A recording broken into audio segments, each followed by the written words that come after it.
amigos, estamos en Espacio Público. Soy Álvaro Pop y para mí es un verdadero gusto estar de nuevo en sus hogares, estar de nuevo en este espacio, en este proyecto de comunicación, de diálogo ciudadano, de encuentro en esa diversidad de país, con la idea y con el propósito de escuchar voces, las voces de los pueblos indígenas, nuestras voces, con la idea igualmente de provocar una construcción de ciudadanía en un momento muy particular, un momento en el cual el país se prepara para tomar decisiones importantes. Recién salimos del ejercicio de primera vuelta de elecciones generales y estamos a punto de iniciar precisamente un momento de segunda vuelta. Y precisamente para hablar de eso en este ciclo de entrevistas hemos tenido a los actores más importantes de ese ejercicio. En esta oportunidad, para mí es un gusto y un verdadero honor compartir con la candidata vicepresidencial del Partido Libertad Democrática Renovada Líder, doña Raquel Blandón Sandoval, bienvenida. Muchas gracias. Es un verdadero gusto para mí el tenerla acá y realmente reflexionar de inicio y de entrada sobre esos 27 años de democracia, en el cual usted ha sido una actora significativa. Y precisamente pensando en ese inicio y sobre todo 27 años en el que el país ha intentado aprender y desarrollar cosas, ¿cómo lo evaluaría? ¿Qué pasaron en estos 27 años ahora que usted retoma un ejercicio político partidista importante? Bueno, en primer lugar, agradecer la invitación de Álvaro y de la Academia al programa de TV Maya, felicitarles por la labor realizada hasta ahora y con mucho optimismo hacia el futuro.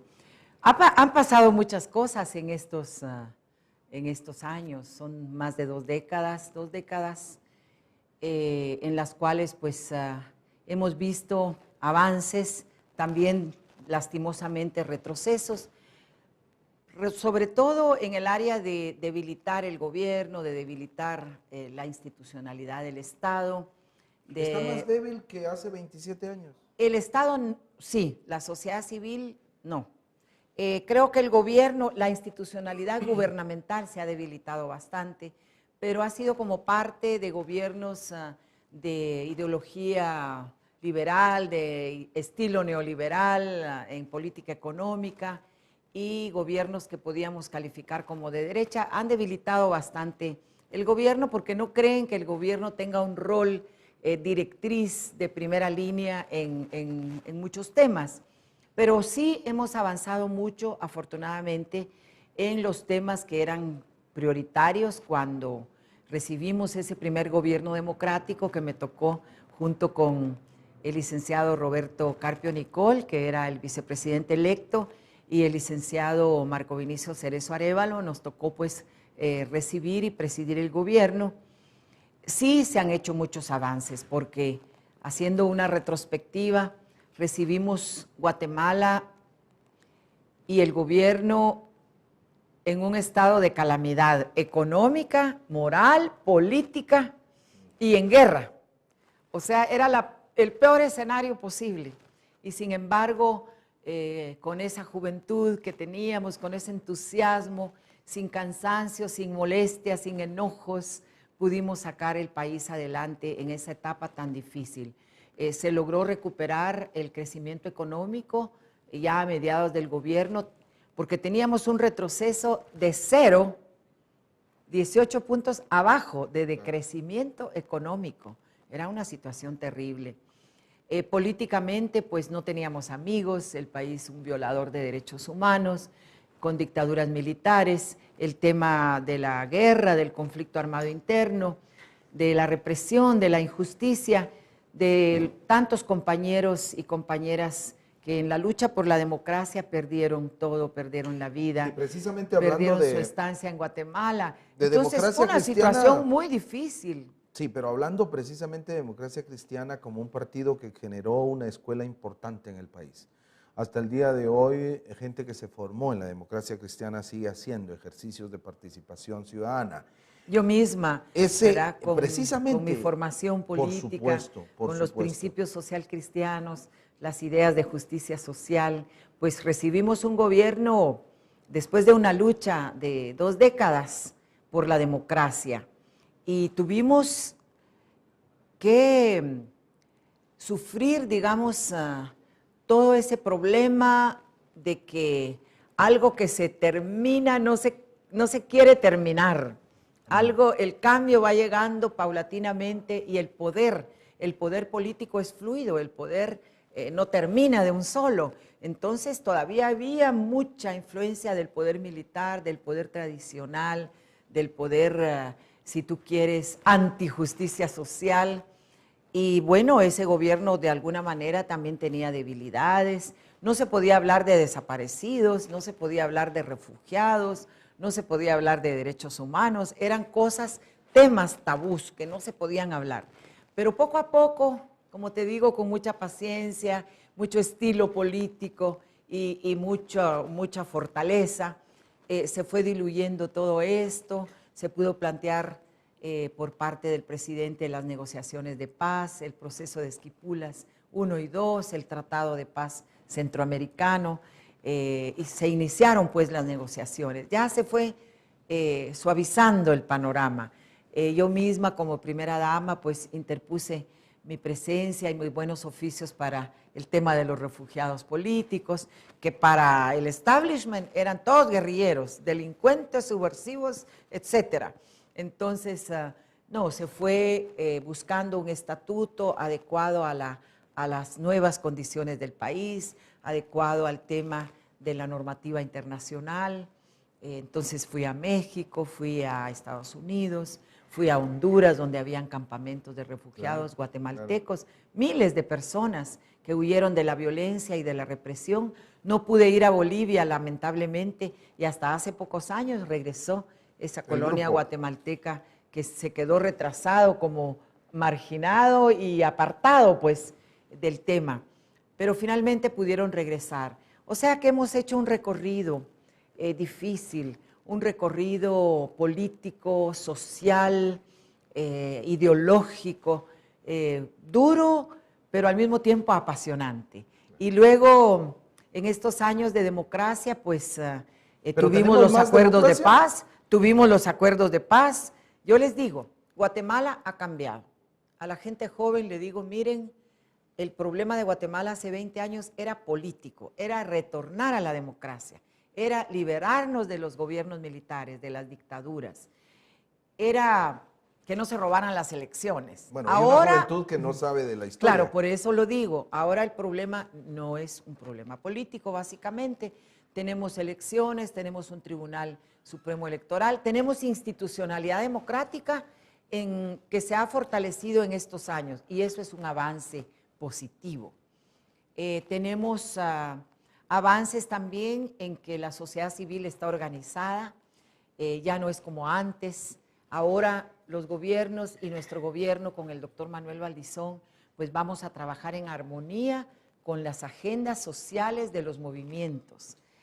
Cada movimiento tiene sus agendas políticas, sus propuestas, sus problemas estudiados, el movimiento de mujeres, el movimiento ecologista, el movimiento de personas discapacitadas o con capacidades especiales, el movimiento de migrantes, el movimiento de personas de la tercera edad, de niñez y juventud, niñez y adolescencia, el movimiento de la juventud, que también hay un proyecto de ley para una política hablar de esas alianzas que obviamente ustedes ya están realizando, pero cerrando un poco el tema de todos estos años en los cuales estamos creídos que hemos avanzado en la democracia, pero alguien con la capacidad suya podría ayudarnos a ver también los vacíos que todavía podemos ver en esa supuesta democracia guatemalteca. ¿Existen desafíos aún pendientes que debemos enfrentar? Por supuesto que sí, pero contábamos lo que hemos avanzado y creo que hemos avanzado bastante en este tema. ¿Qué falta? Falta la vocación política para que esas agendas se cumplan.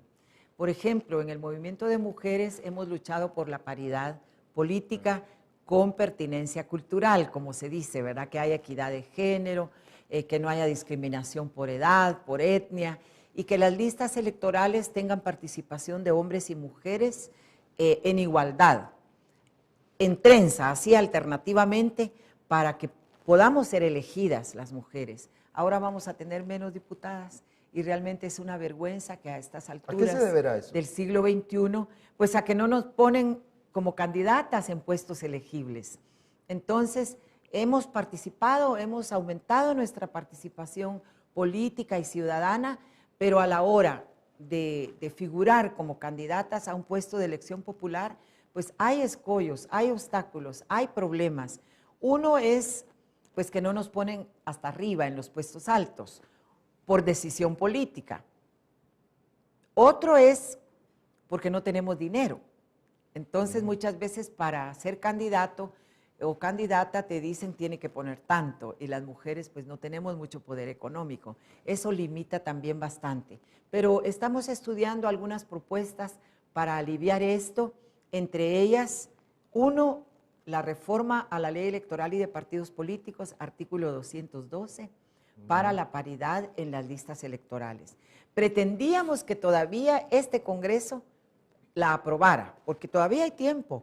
Sí, el Congreso claro, no, tiene que trabajar hasta el último voluntad, día, claro. ¿verdad? Y entonces está pendiente la ley de vivienda, ahí hay un asentamiento enfrente del Congreso que están esperando que se apruebe esta ley, la ley de paridad, la ley, por ejemplo, de crear ciertas áreas protegidas que todavía no están declaradas legalmente por el Congreso, la ley de cambio climático, ¿verdad? La ley de desarrollo rural integral, que esperaríamos que esta legislatura la dejara aprobada. Todavía hay tiempo y hacemos un llamado desde esta tribuna que tan gentilmente nos proporcionas para que sean aprobadas estas leyes en esta legislatura. Nos dejarían un piso de gobernabilidad muy bueno al próximo gobierno, claro, y creeríamos que podríamos trabajar todavía en estos días que quedan.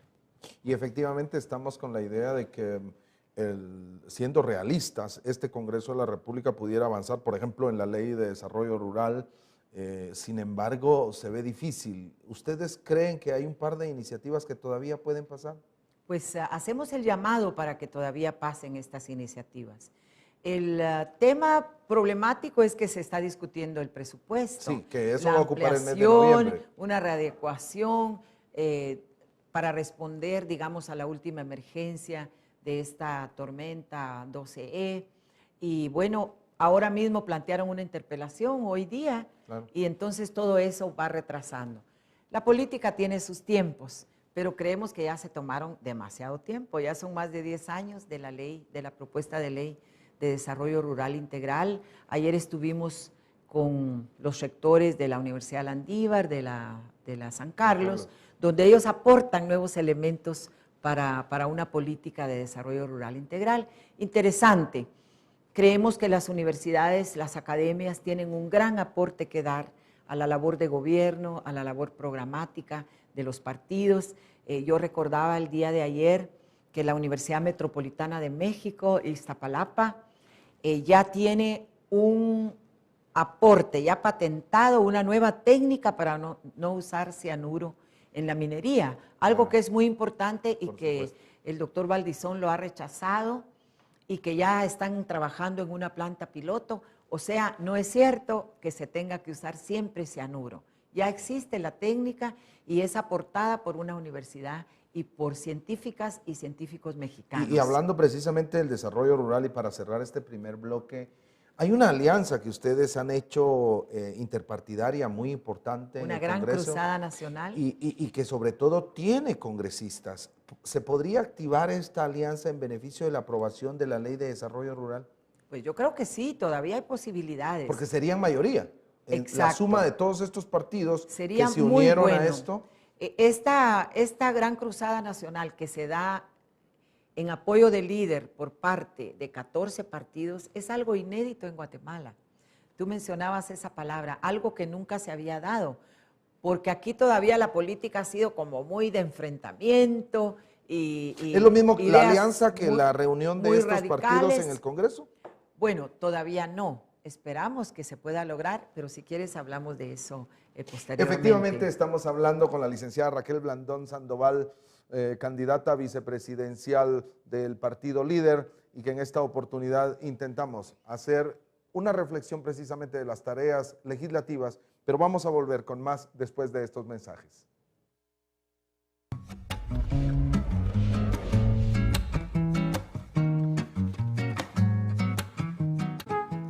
Bienvenidos, estamos en Espacio Público. Soy Álvaro Pop y para mí es un verdadero gusto estar de nuevo en sus hogares, estar de nuevo en este espacio, en este proyecto de comunicación, de diálogo ciudadano, de encuentro en esa diversidad de país, con la idea y con el propósito de escuchar voces, las voces de los pueblos indígenas, nuestras voces, con la idea igualmente de provocar una construcción de ciudadanía en un momento muy particular, un momento en el cual el país se prepara para tomar decisiones importantes. Recién salimos del ejercicio de primera vuelta de elecciones generales y estamos a punto de iniciar precisamente un momento de segunda vuelta. Y precisamente para hablar de eso en este ciclo de entrevistas, hemos tenido a los actores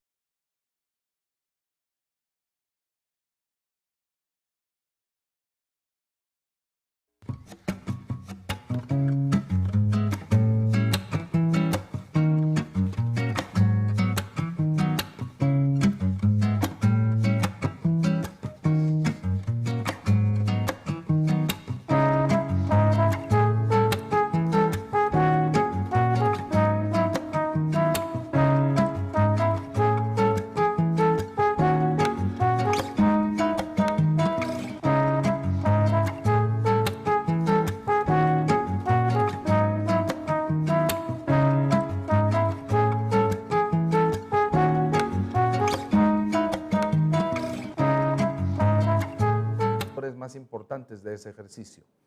En esta oportunidad, para mí es un gusto y un verdadero honor compartir con la candidata vicepresidencial del Partido Libertad Democrática Renovada Líder, doña Raquel Blandón Sandoval, bienvenida. Muchas gracias. Es un verdadero gusto para mí el tenerla acá y realmente reflexionar de inicio y de entrada sobre esos